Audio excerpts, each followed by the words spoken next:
Greetings and salutations, ladies and gentlemen, boys and girls. You are watching Columbus Connection. We have an amazing show with amazing guests coming up just for you. Don't go anywhere. We'll be right back.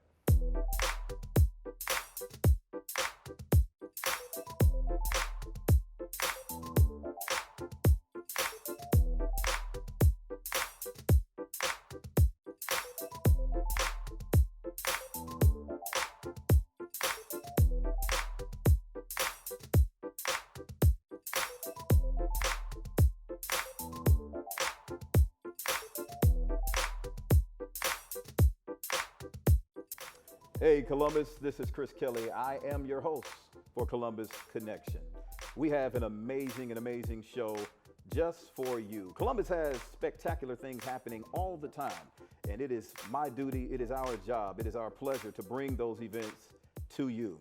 Today, I have some very special guests, and with me, ladies and gentlemen, you all have heard about the United Way of the Chattahoochee Valley. Well, I have the pleasure of sharing the platform today with none other than the president and the CEO, Mr. Ben Moser. Ben, I want to thank you so much for coming.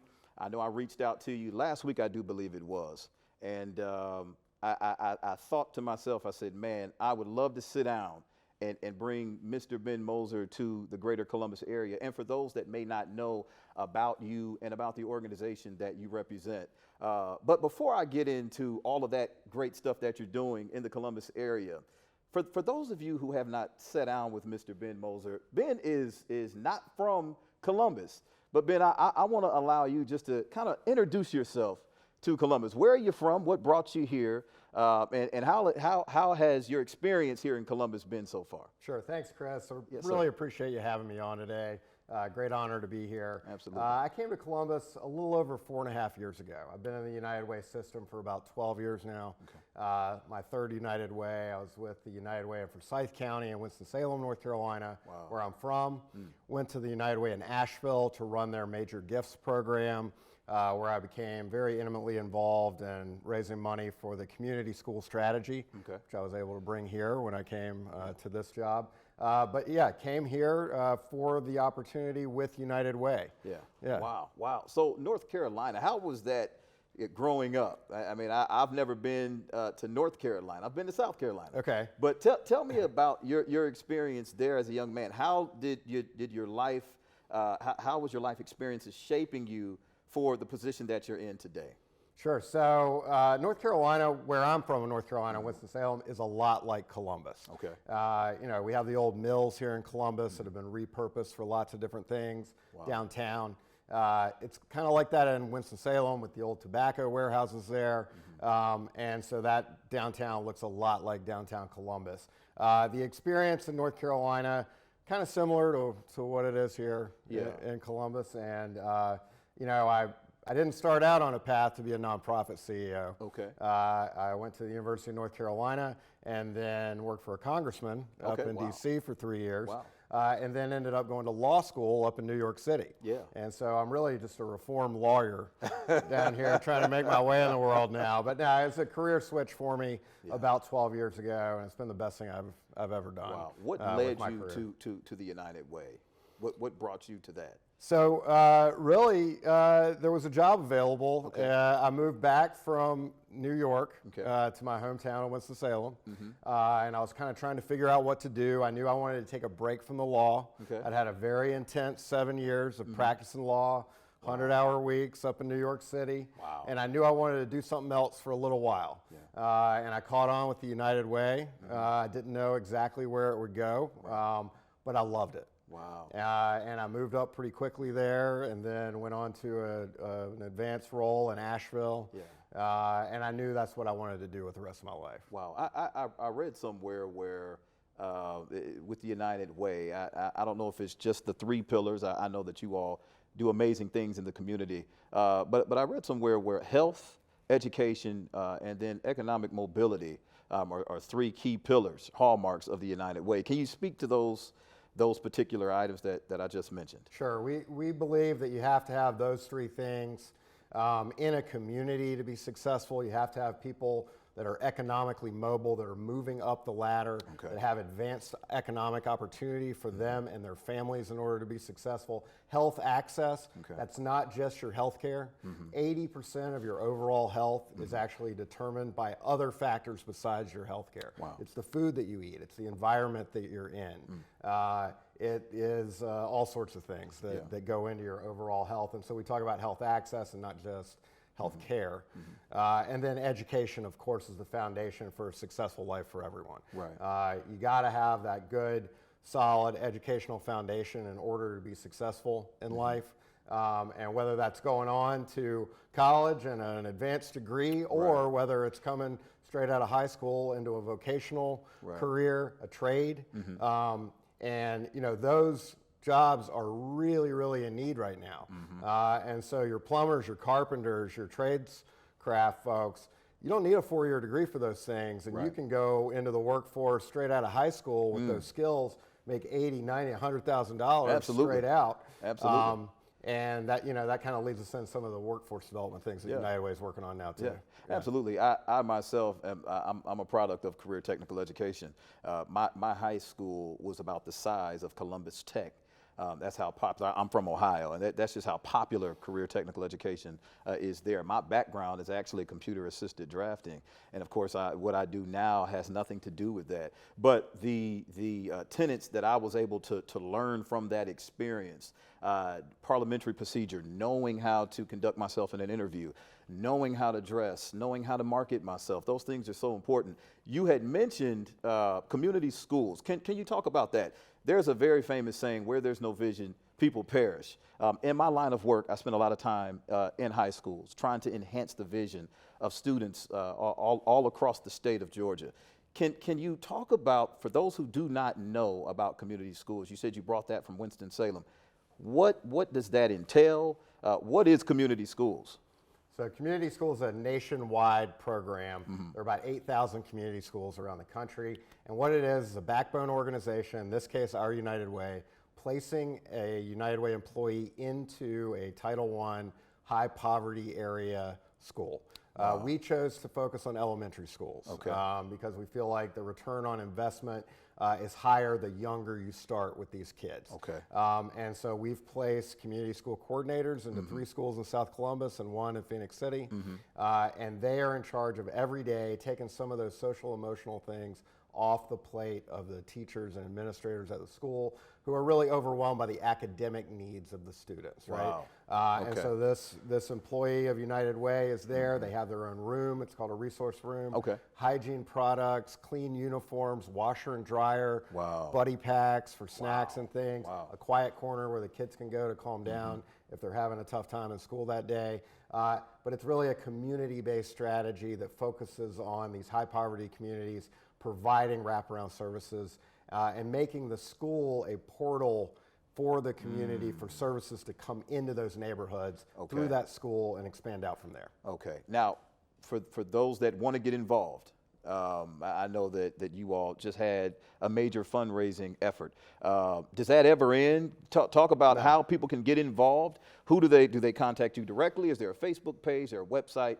How exactly do we get involved if we want to donate and try to help you all towards your efforts? Yeah, the best way is going to our website at unitedcv.org. What you're referring to is our annual campaign that just wrapped up. We do that every year. Over 11,000 donors give to United Way. This year we had a big impact goal of $9 million.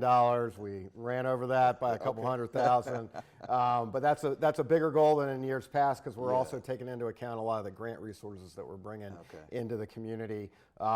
But yeah, most people get involved with United Way giving through their workplace. And that's still the #1 way. So chances are your workplace in the Chattahoochee Valley is already running a United Way campaign.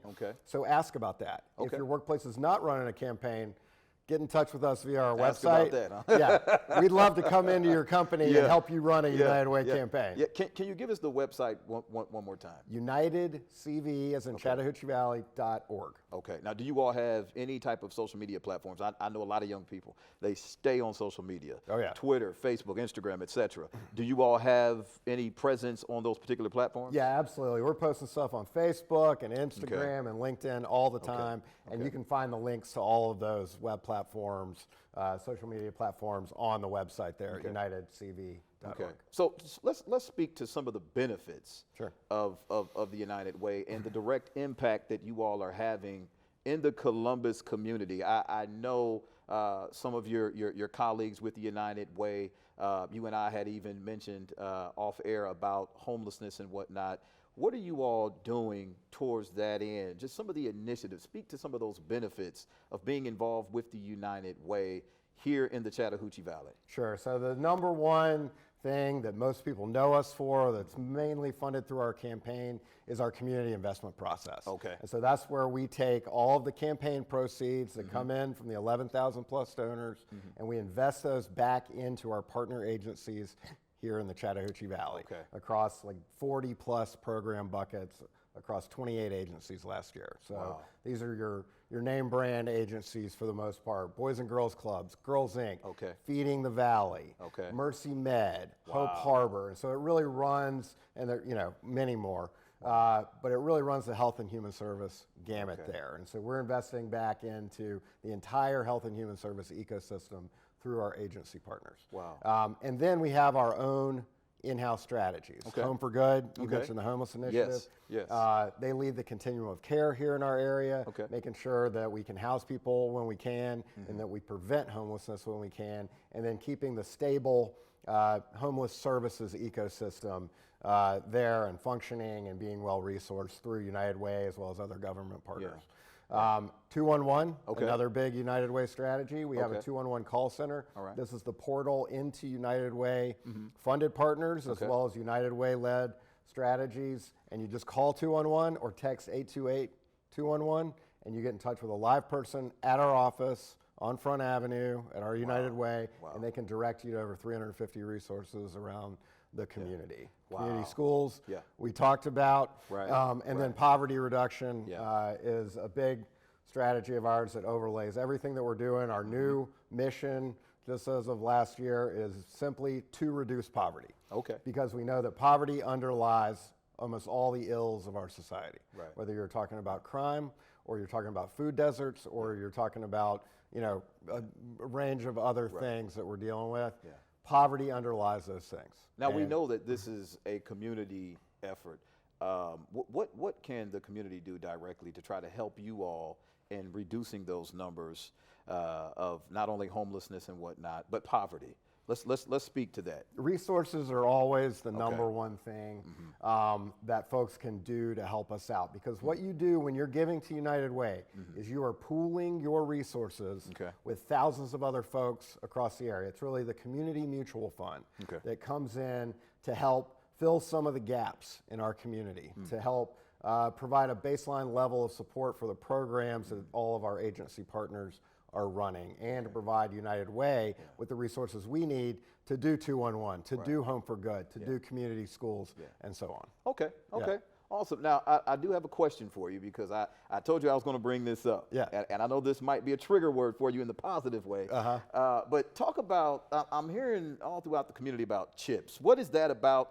I've had people stopping me, asking me, what chips? What are we talking? Are we selling something? Is this something we pick up at the grocery store? What are we talking? What is chips? Talk about that. Yeah, so chips refers to microchips. Okay. So I was way off. You can't eat these. You can't eat them. You don't want to eat them. So this is a big initiative, an economic development initiative, workforce development, and poverty reduction initiative that our United Way is leading here in the Chattahoochee Valley. And it's all about bringing microchip or semiconductor manufacturing to the area. And the reason we're targeting that industry is because the wage scale in the microchip industry is so high. The average wage in the microchip manufacturing industry is $150,000 a year. Wow. And there's an enormous government program right now called the CHIPS Act that is investing $280 billion into onshoring this industry. And we have recently gotten past a Georgia CHIPS Act with the leadership of our delegation, Vance Smith and the rest of our, Senator Harbison, the rest of our delegation, to match state funds with federal funds and with local incentives to bring these manufacturers here to our area, create thousands of high-paying jobs, and that rising tide will lift all boats. Now, speaking towards that end, there's going to be a contingent of folks in the community that feel that they are not qualified. Is Columbus prepared to take on such an endeavor? Do we have the training necessary? What are we talking about? Are we talking about an influx of people that do not live in Columbus that are deciding to move here, or are we talking about home growing that particular workforce to take on that task? What is the goal there? It will be a little bit of all of that. Okay. But homegrown the workforce is what we are really focused on. Okay. And the good news is that in semiconductor, 60% of the jobs, these high-paying manufacturing jobs that we're talking about, do not require a 4-year degree. Okay. Wow. They're certification programs. Okay. Folks straight out of high school, Okay. folks out of our technical colleges, community colleges are primed to get certified to go into this advanced manufacturing industry. Wow. Yeah. Wow. So Wow. lots of opportunity there. And then, of course, we have Fort Moore. Okay. And Fort Moore provides the near-term workforce Right. opportunity Right. for this industry to locate here. Yeah. But yeah, folks will move here Yeah. to go into this industry. Yeah. If we're successful in this, Yeah.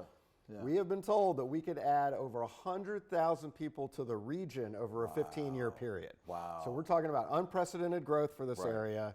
Right. You know, new resources coming in, and that creates new jobs, infrastructure, growth all over the place. It's a fantastic program. We think we're going to be successful. Well, Ben, thank you so much for you, stopping Chris. by today. We appreciate the fact that you thought it not robbery of your time to connect Columbus with what it is that you do.